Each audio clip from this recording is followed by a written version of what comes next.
قربانی بھی تو فرض ہے، قربانی تو واجب ہے، اور حلال کمال اس کے پاس ہے نہیں، تو کیا کرے؟ اس مسئلے کو یاد رکھنا، بہت کام آئے گا انشاءاللہ تعالی۔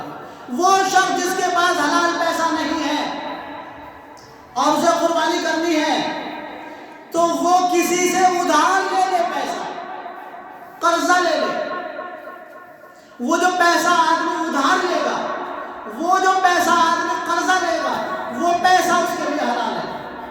یاد رکھنا بات کو، جو پیسہ ہم نے ادھار لے لیا وہ پیسہ ہمارے لیے حلال ہے، اس حلال پیسے سے قربانی کر لیں، اور بعد میں عید کے بعد میں جو تمہارے پاس پیسہ ہے اس سے اپنا قرضہ چکا دے۔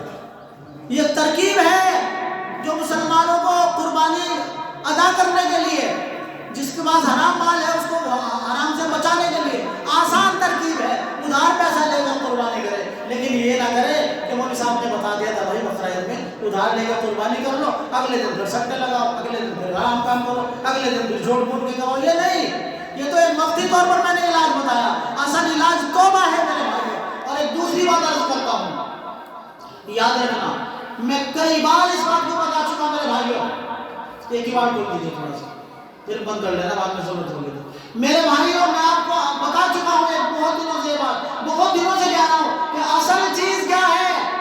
قربانی، نماز، زکوٰۃ، حج، یہ سب کے سب جب قبول ہوں گے جب ہمارا ایمان سلامت ہوگا۔